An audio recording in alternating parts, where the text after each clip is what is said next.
तसा माझा बंद कसं होतं,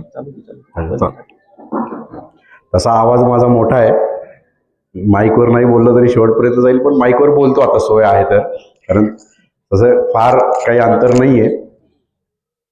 सर्वप्रथम महाराष्ट्राचा आराध्य दैवत छत्रपती शिवाजी महाराज, भारतीय राज्यघटनेचे जनक डॉक्टर बाबासाहेब आंबेडकर, महात्मा ज्योतिराव फुले, आदरणीय सावित्रीबाई फुले यांना अभिवादन करतो. आणि जसं मी याला शिवा म्हणतो लाडाने, शिवानी जसं सांगितलं की कोणतीही पार्श्वभूमी नसताना एक साधं सुधं रोजचं आयुष्य जगत होतो. तुमच्यासारख्याच कुटुंबातनं आलेलो आहे. वडील ड्रायव्हर होते, आई पुण्यामध्ये एका हॉस्पिटलमध्ये नर्स होती. गरिबीतनं शिकत शिकत वकील झालो. वकिलीची छान प्रॅक्टिस पुण्यामध्ये चालू असताना गेल्या 7-8 वर्षामध्ये महाराष्ट्राने जे काय अनुभवलं त्याची एक तीड आणि तळपायाची आग मस्तकात गेली. आणि असं वाटलं की हे जे सगळं चाललेलं आहे हे या लबाड लाडग्यांचं फक्त स्वतःचे खिसे भरण्यासाठी चालू आहे. याच्यामध्ये कुठेही तळागाळातला माणूस असेल, परिगावावरचा माणूस असेल, गुंटेवारीच्या घरात राहणारा माणूस असेल, याच्याबद्दल यांच्या मनामध्ये कुठलाही सेवाभाव उरलेला नाही. आणि मग माझे जे काही 5-25 मित्र होते जवळचे, त्यांच्याशी चर्चा केली आणि म्हटलं आपण एक सुधारणावादी विचार मांडायचा आहे. आज भारतामध्ये प्रामुख्याने 2 विचारधारा आहेत. एक आहे हिंदुत्व आणि दुसरा आहे पुरोगामी. आम्ही असं ठरवलं की आपल्याला या देशामध्ये, या राज्यांमध्ये आणि या राज्यातली जी गावं आहेत, शहरं आहेत, तिथं आपल्याला सुधारणा आणायच्या आहेत. आज पूर्णपणे प्रशासन हे बरबटलेलं आहेत. आपले जे लोकप्रतिनिधी आहेत त्यांनी म्हणजे मी जर का काही किस्से तुम्हाला सांगायला लागलो तर दिवस पुरणार नाही, रात्र पुरणार नाही, इतक्या खालच्या थराला जाऊन आज हे सगळं पोचलेलं आहे. मग आज या सगळ्या ज्या नागरी समस्या निर्माण होत आहेत, या नागरी समस्यांना कोणीतरी उत्तर शोधलं पाहिजे, या नागरी समस्या कोणीतरी सोडवल्या पाहिजेत. याच्यासाठी आम्ही लोकसंघर्ष नावाच्या पक्षाला जन्म दिला. पक्षाने पहिलं आंदोलन जर का केलं असेल तर ते गुंठेवारीची घरं नियमित करा याच्यासाठीचं पहिलं आंदोलन आहे. आणि आज तुमच्या शहरामध्ये महानगरपालिका जे तुम्हाला सांगताय की तुमची ही जी गुंठेवारीतली घरं आहेत ही नियमित करून घ्या, हे लोकसंघर्ष पक्षाचं यश आहे. याच्यामध्ये देखील आम्ही शासनाला वारंवार सांगतोय की तुम्ही गुंठेवारीचा नवीन कायदा आणलात, चांगलं केलं. ही जी गोरगरिबांची सर्वसामान्यांची घरं आहेत ही घरं नियमित होतील, त्यांना त्याची विक्री करता येईल, त्याच्यावरती लोन काढता येईल, उद्या त्यांना कशाला गरज पडली तर त्याची विल्हेवाट लावता येईल. तुम्ही ह्याला जो दंड आकारलेला आहे, जी शास्ती आकारलेली आहे, ती शास्ती कमीत कमी ठेवा, अशी आमची शासनाकडे आजही मागणी आहे. पत्राचा पाठपुरावा आहे, पण अजून शासन काही याला मान्यता देत नाहीये. याला कारण असं आहे की शहरातले जे मोठे मोठे बिल्डर्स असतात, या गुंठेवारीच्या आपल्या सर्वसामान्यांच्या घरादारामुळं त्यांच्या धंद्यावरती आच येते. कशी टाच येते? आज आपण अर्धा गुंठा जमीन घेतो, 1 गुंठा जमीन घेतो, त्याच्यावरती आपल्या कुवतीनुसार घर बांधतो. पण हेच जर का घर आपल्याला बांधूनच दिलं नाही तर आपल्याला त्या बिल्डरच्या दारामध्ये जावं लागेल आणि तो ज्या किमतीला तो फ्लॅट विकतोय तो फ्लॅट आपल्याला घ्यावा लागेल. आणि म्हणून शासनाने 2000 सालानंतर गुंठेवारी आणली नव्हती, ती लोकसंघर्षाच्या पाठपुराव्यामुळे आली. आल्यानंतर देखील शासनाने त्याच्यामध्ये जी शास्ती लावलेली आहे ती इतक्या मोठ्या प्रमाणात आहे की गोरगरिबांना, सर्वसामान्यांना तो दंड भरणं आज परवडत नाहीये. आणि म्हणून आम्ही शासनाला वारंवार सांगतोय की तुम्ही हा दंड जे आकारलेला आहे तो कमी करा. त्याच्यानंतर लोकसंघर्ष पक्षाने ऑनलाईन गेमिंग, आज ऑनलाईन गेमिंग अगदी घरातल्या 14-15 वर्षाचा मुलगा असेल ज्याच्या हातामध्ये अँड्रॉइड फोन आहे, तिथपासून ते अगदी 75-80 वर्षाचे जे वृद्ध आहेत, ज्याच्यामध्ये पुरुष पण आहेत महिला पण आहेत, हे बसल्या बसल्या ऑनलाईन गेमिंग खेळतात. तीन पत्ती, रम्मी, हे जे जुगार कुठेतरी गावाच्या बाहेर आंब्याच्या झाडाखाली चालायचे, ते घराघरामध्ये माणसाच्या हातामध्ये आले आणि आम्हाला त्याचं एक विदारक चित्र दिसायला लागलं. अरे म्हटलं याच्यावर काम केलं पाहिजे. आज जर का ही पिढी बर्बाद झाली तर उद्याचं देशाचं भविष्य कसं असेल? आणि म्हणून भारतामध्ये सगळ्यात पहिल्यांदा ऑनलाईन गेमिंग बंद करा म्हणून पत्ते खेळा आंदोलन लोकसंघर्ष पक्षाने चालू केलं. आणि पक्ष एक विचारधारा घेऊन चाललेला आहे, सुधारणावादी विचारधारा. आम्ही नुसती आंदोलन करून थांबत नाही. आम्ही राज्य शासनाकडे, केंद्र शासनाकडे पत्राद्वारे त्याचा पाठपुरावा करतो आणि त्याचा फलित जे पावसाळी अधिवेशन झालं केंद्र सरकारचं, त्याच्यामध्ये केंद्र सरकारला कायदा आणायला लागला आणि ऑनलाईन गेमिंग बंदी आली. आता तुम्ही म्हणाल सर आली बंदी, पण आमची तर लिंक येतात, त्याच्यावरही काम चालू आहे. आता आपली तर गुटखा बंदी आहे, पण गुटखा मिळतो आपल्याला माहिती कसा मिळतो, कुठं येतो, कसा येतो. तसं ऑनलाईन गेमिंगच्या बाबतीत पण समजा 100 लोक खेळत असतील, पण बंदीमुळं 90 लोक खेळायची बंद झाली आहेत. ज्या 10 लोकांकडे ती लिंक येते, त्या लिंक वरती आम्ही सरकारचा पाठपुरावा करतोय की या लिंक देखील बंद करा. अशा प्रकारे लोकसंघर्ष पक्ष हा सुधारणावादी विचारांचा पक्ष आहे. जे संदीप बुवांनी तळमळ मगाशी मांडली, त्यांच्या बोलण्यामध्ये तळमळ होती. आणि ती तळमळ कोणासाठी आहे, ती आग कोणासाठी आहे, तर ती तुमच्या सगळ्यांसाठीची आग आहे. लक्षात ठेवा. मी असेल, संदीप असेल, शिवा असेल, इकडे विनायक असेल, आमचे काम धंदे करून आम्ही आमचं घर व्यवस्थित चालवतोय. पण आम्हाला काय वाटतंय की या समाजामध्ये सुधारणा व्हाव्यात, यांच्या नागरी समस्या सुटल्या पाहिजेत, कारण आम्ही तुमचे भाग आहोत. आज महाराष्ट्रातले सगळे पक्ष ची टेस्ट करून झालेली आहे आपली, आणि सगळेच्या सगळे पक्ष हे आपल्याला चांगलं आयुष्य, चांगलं जीवन, स्वच्छ पाणी, प्रदूषण विरहित हवा, चांगली घरं, चांगले रोड देण्यामध्ये नापास झालेले आहेत. निवडणुकांच्या भाषणांमध्ये मोठमोठ्या घोषणा करायच्या आणि निवडणुका झाल्या की मग फक्त आरक्षणांवरती डोळा ठेवायचा आणि मग ती आरक्षण कशी बदलता येतील आणि मोठमोठ्या बिल्डरच्या कशा घशात घालता येतील, हेच गेली 20 ते 25 वर्ष महाराष्ट्र अनुभवतोय.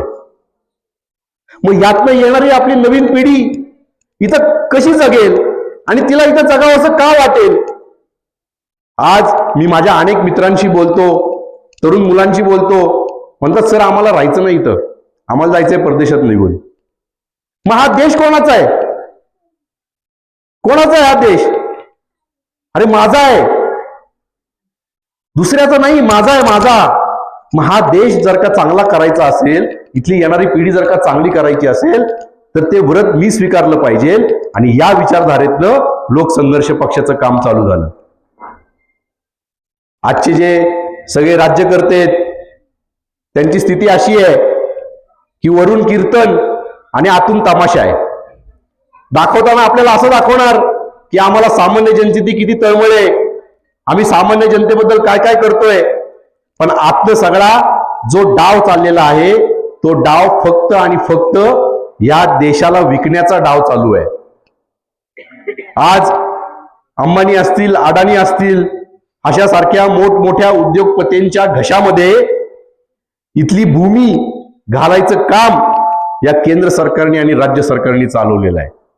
काल मंत्रिमंडळामध्ये ताडोबाचे अभयारण्य आहे, जिथे वाघांसाठी प्रकल्प आहे, त्या प्रकल्पातली अर्धी जमीन खान उद्योगाला भाडे तत्वावर देण्यासाठी काल ठराव मंजूर करण्यात आला.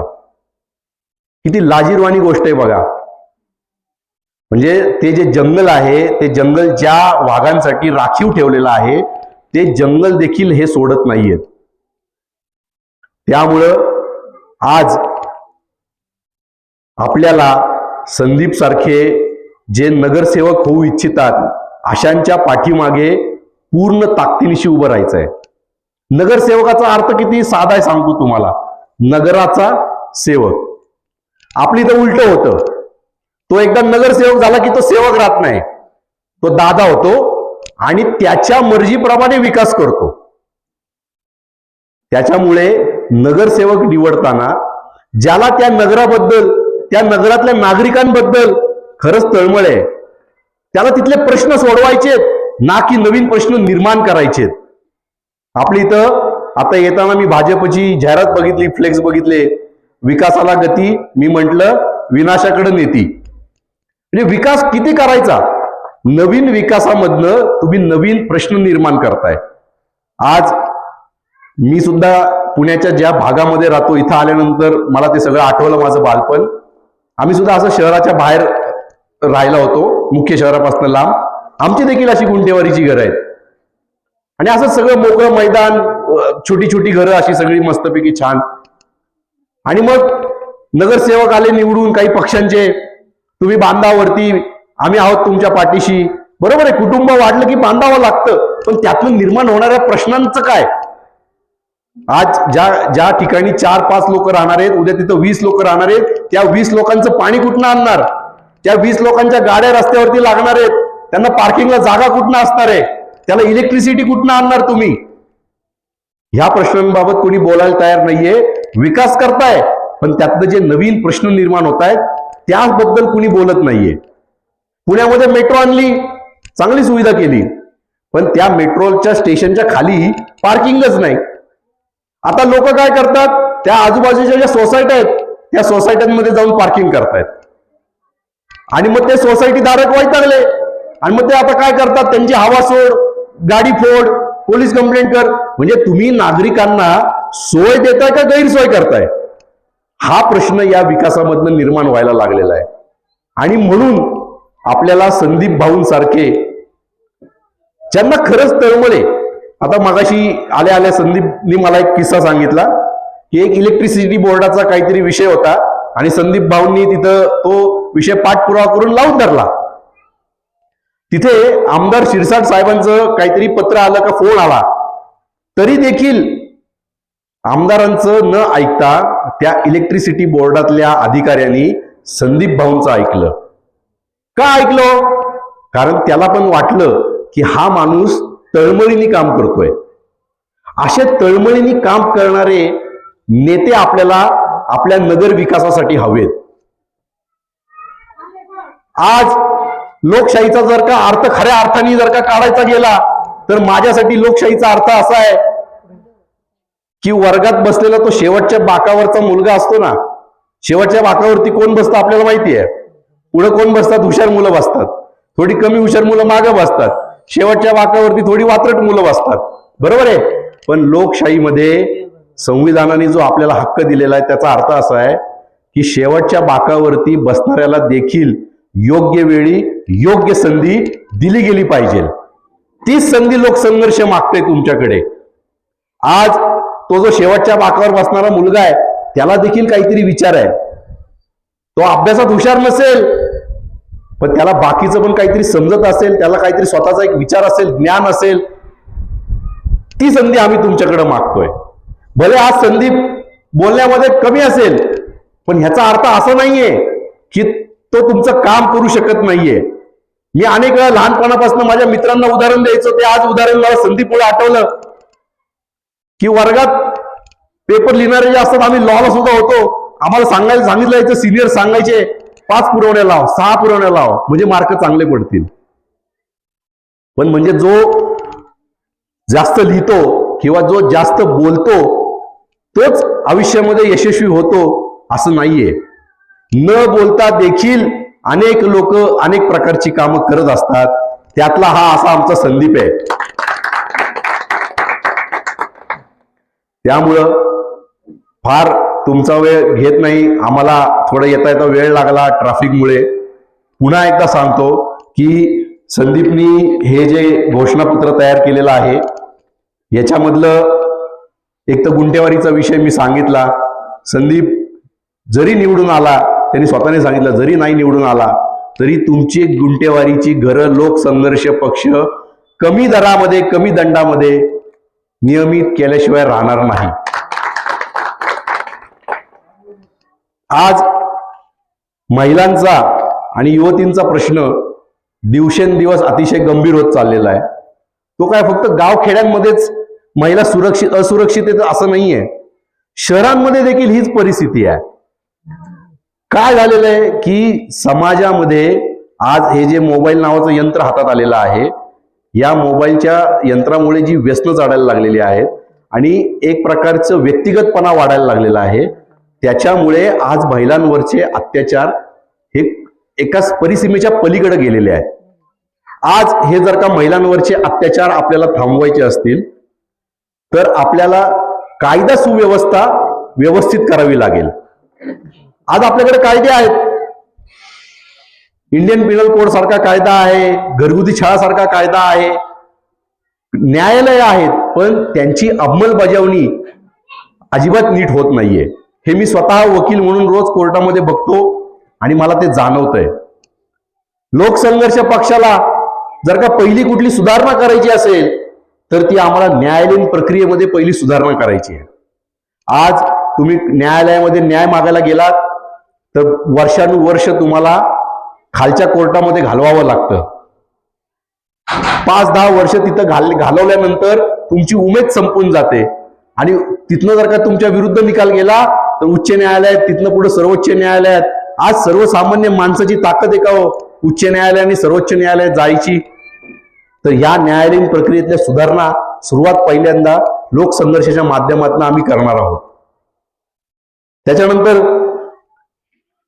नागरिकांना तत्काळ रुग्णसेवा, महानगरपालिकेची जी कामं असतात, महानगरपालिकेच्या माध्यमातून जी नगरसेवकांनी करायची कामं असतात, त्याच्यामध्ये 4 प्रमुख कामं आहेत. एक तर स्वच्छ पिण्याचं पाणी आपल्याला दिलं पाहिजे, चांगले रस्ते आपल्याला दिले पाहिजेत, माफक दरामध्ये आरोग्य सुविधा आपल्याला मिळाली पाहिजे आणि स्वस्त म्हणण्यापेक्षा मोफत शिक्षण आपल्याला मिळालं पाहिजे. महाराष्ट्रातल्या सर्वच्या सर्व महानगरपालिका या सगळ्या गोष्टी देण्यामध्ये सपशेल फेल झालेल्या आहेत.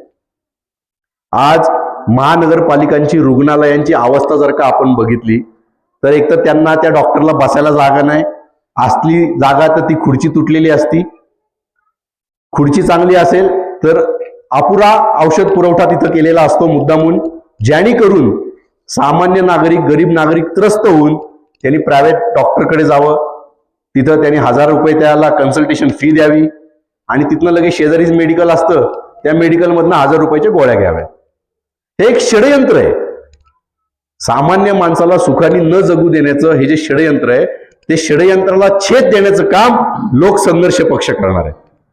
त्याचप्रमाणे आज शाळांची जी अवस्था आहे महानगरपालिकांच्या, अतिशय दुरावस्था झालेली आहे. पुण्यासारख्या शहरातल्या, ठाणे मुंबई सारख्या शहरातल्या, संभाजीनगर सारख्या शहरातल्या शाळांची अवस्था जर का तुम्ही बघितलीत तर आज आपल्याला लाखो रुपये देऊन प्रायव्हेट स्कूलमध्ये आपल्या मुलांना पाठवावं लागतंय. बरं, या प्रायव्हेट स्कूलमध्ये पाठवल्यानंतर तरी आपली पोरं तिथं शिकतायत का हो? म्हणजे त्यांना शिकवलं जातंय का? तर नाही शिकवलं जाते. तो बिचारा पोरगा शाळेतनं घरी आला की त्याला परत प्रायव्हेट ट्युशनला पाठवावं लागतंय. म्हणजे याचा अर्थ काय की तुम्ही जनतेची फक्त लुटमार लावलेली आहे. आणि म्हणून संदीप भाऊ जर का निवडून आले तर तुमच्या प्रभागातलं जे शाळेचं आरक्षण असेल त्या शाळेच्या आरक्षणावरती ई लर्निंग स्कूल बांधायचं पहिलं काम संभाजीनगर मधलं संदीप भाऊ करतील. आज सर्वसामान्यांची, गरिबांची मुलं मोफत शिकलीच पाहिजेत. येणारी पिढी ही शिकली पाहिजे. बाबासाहेब आंबेडकरांचं एक वाक्य आहे, शिक्षण हे वाघिणीचं दूध आहे आणि जो हे दूध पिणार तो गुरगुरणार. जसा आज मी गुरगुरतोय तशी उद्या तुमची पोरं येणाऱ्या भविष्यासाठी, देशासाठी गुरगुरली पाहिजेत. आणि म्हणून तुमच्या प्रभावामध्ये ई लर्निंग स्कूल हे सुरू करण्याचं काम संदीप भाऊच्या माध्यमातून लोकसंघर्ष पक्ष करेल. इथं आल्यानंतर मला कळालं की 8-8 दिवसांनी पाणी येतंय. मग अच्छा, पाणीच येत नाही आता, म्हणजे हे नवीनच अजून. मला तर म्हणजे 8 दिवसांनी कळलं होतं. ठीक आहे, पण आता हा शहराचाच भाग आहे ना. तर हे जे पाणी आणण्याचं काम आहे सुरुवातीला ते संदीप भाऊंच्या माध्यमातून केलं जाईल. पाण्यावरनं मी तुम्हाला सांगतो की आपल्या हक्काचं पाणी कसं पळवलं जातं. पुण्यात देखील 12-13 मोठी धरणं आहेत, जसं इथं जायकवाडी आहे. यातलं पाणी उद्योगांसाठी प्रचंड प्रमाणात पळवलं जातं, चोरून नेलं जातं.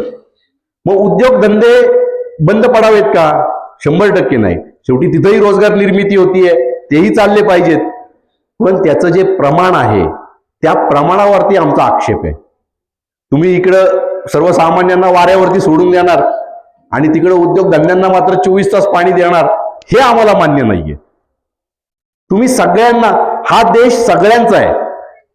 आज देशातली जी साधन संपत्ती आहे ती 97% साधन संपत्ती फक्त 3% लोकांकडे आहे आणि उरलेल्या 97% लोकांकडे -0.1% साधन संपत्ती आज शिल्लक राहिलेली आहे. मग याच्यावरती आपला हक्क नाहीये का? या देशाचे आपण नागरिक नाहीये का? भूमिपुत्र नाहीये का? मग फक्त काही ठराविक वर्गालाच सगळ्या सुखसुविधा का? हा प्रश्न आहे आणि ह्या प्रश्नाच्या लढ्यासाठी आम्ही संघर्ष चालू केलेला आहे. त्यामुळं संदीप भाऊंना तुम्ही जास्तीत जास्त मताने निवडून द्या. संदीप भाऊचा क्रमांक आहे 10. निवडणूक चिन्ह आहे कपाट. त्याच्यावरती येणाऱ्या गुरुवारी 15 जानेवारीला बहुमतानी मतदान करा, संदीपला निवडून द्या आणि मग तुमच्या प्रभागातल्या सुखसुविधा तुम्हाला कशा प्रकारे मिळतात हे मी जेव्हा इथं येईन परत त्यावेळेस तुम्ही मला स्वतःच्या तोंडाने सांगा. आणि हे प्रयोग आम्ही पुण्यामध्ये राबून झालेले आहेत. असं नाहीये की आम्ही राग आला म्हणून पक्ष चालू केला आणि मग काहीतरी उमेदवार उभे करायचे म्हणून केले, असं नाहीये. हे काही प्रयोग आम्ही काही अपक्षांच्या, काही पक्षांच्या माध्यमातून, नगरसेवकाच्या माध्यमातून हे आम्ही करून दाखवलेलं आहे. आमच्याकडे त्याचा अनुभव आहे. शासनाबरोबर पाठपुरावा कसा करायचा, आपल्या प्रभागासाठी निधी कसा आणायचा, हे याचं एक तंत्र असतं. ते तंत्र आम्हाला सापडलेलं आहे आणि म्हणून आपल्याला जर का आपलं नगर, आपला प्रभाग स्वच्छ, 24 तास पाणी असलेला, व्यवस्थित स्ट्रीट लाईट ज्याला आपण म्हणतो, रस्त्यावरचे दिवे चांगले असले पाहिजेत. ड्रेनेज सिस्टीम, आज ड्रेनेज सिस्टीमची अशी अवस्था झालेली आहे, महत्वाच्या शहरांमध्ये मागच्या आठवड्यातली बातमी पेपरमध्ये आली असेल इंदोर मधली, की 25 वर्ष झालं इंदोर महानगरपालिकेने ड्रेनेजचं पाईपलाईन आणि पिण्याच्या पाण्याची पाईपलाईन बदलली नाही. मग तिथले नगरसेवक 25 वर्ष करत काय होते? आणि ते पाणी एकमेकांमध्ये मिसळलं आणि ते पाणी एकमेकांमध्ये मिसळल्यामुळं 17 लोकांचा मृत्यू झाला.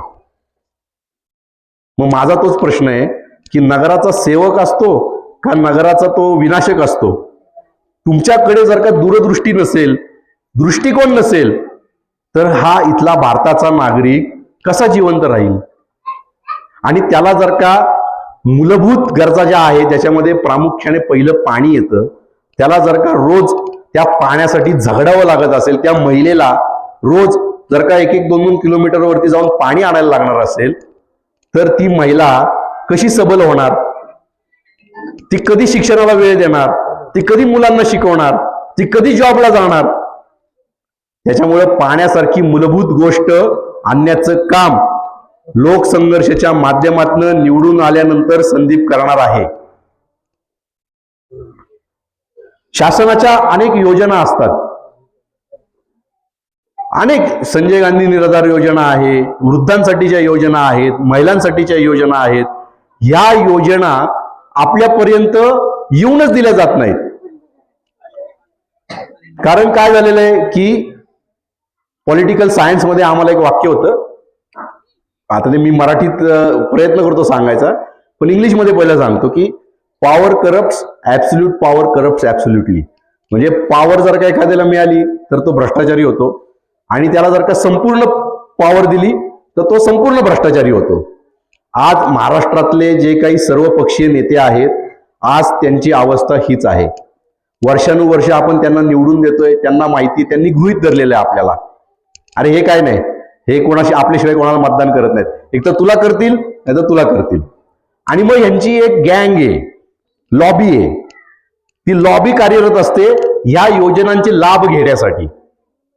आणि या योजनांचे लाभ मग त्यांचे जे चट्टेपट्टे असतात, चाटे असतात, त्यांचे जे दत्तू असतात, त्या दत्तूंनाच या योजनेचा लाभ दिला जातो. खोटी कागदपत्र तयार करून, खोटे आधार कार्ड, पॅन कार्ड तयार करून, आणि सर्वसामान्यांपर्यंत ते लाभ पोहोचू दिले जात नाहीत. ज्या वेळेस संदीप भाऊ इथनं निवडून येईल तुमच्या प्रभागातनं, त्यावेळेस मी संदीप भाऊला आत्ताच सांगतो, संदीप भाऊचंच वाक्य, जरी नाही आलो तरी संदीप भाऊ इथे एक कॅम्प लावा. दर 6 महिन्यांनी, दर वर्षाला एक कॅम्प लावा. ज्या काही शासकीय महानगरपालिकेच्या योजना आहेत त्याचे अर्ज लोकांकडनं भरून घ्या आणि त्या माध्यमातून लोकांची सेवा आपण करत राहू. अशा पद्धतीने तुम्हाला थोडक्यात आमच्या पक्षाची माहिती सांगितली, आमचं दूरदृष्टी सांगितली, तुम्हाला नागरी समस्यांची जाणीव देखील करून दिली, महानगरपालिकेचं काम काय, नगरसेवकांचं काम काय हे देखील सांगितलं. हे प्रबोधन करण्याची वेळ आलेली आहे. आम्ही काय म्हणत असतो माझ्या भाषणांमध्ये की आम्हाला प्रबोधनात्मक राजकारण करायचंय. कारण आज हे जे सर्वपक्षीय आमदार, खासदार, नगरसेवक आहेत, जे वर्षानुवर्ष निवडून येत आहेत पैशाच्या जोरावरती, दादागिरीच्या जोरावरती, त्यांना, सर्वसामान्यांना सुशिक्षित करायचं नाहीये, सुजाण करायचं नाहीये. कारण त्यांना माहिती, आपण जर का यांना सुशिक्षित आणि सुजाण केलं तर मगाचंच वाक्य परत एकदा सांगतो, शिक्षण हे वाघिणीचं दूध आहे, जो पिणार तो गुरगुरणार. त्यांना गुरगुरणारा नकोय. आणि मी आज या संभाजीनगरमध्ये सर्व पक्षीय नेत्यांना सांगू इच्छितो की तो गुरगुरणारा जन्माला आलेला आहे लोकसंघर्षाच्या माध्यमातून. तो गुरगुरणार. जोपर्यंत माझ्या नागरिकाला, बंधू भगिनीला, येणाऱ्या पिढीला जोपर्यंत सामाजिक न्याय मिळत नाही, त्याला त्याच्या हक्काचे मूलभूत अधिकार संविधानाने दिलेले मिळत नाहीत, तोपर्यंत हा वाघ गुरगुरत राहणार आहे. जय हिंद, जय महाराष्ट्र.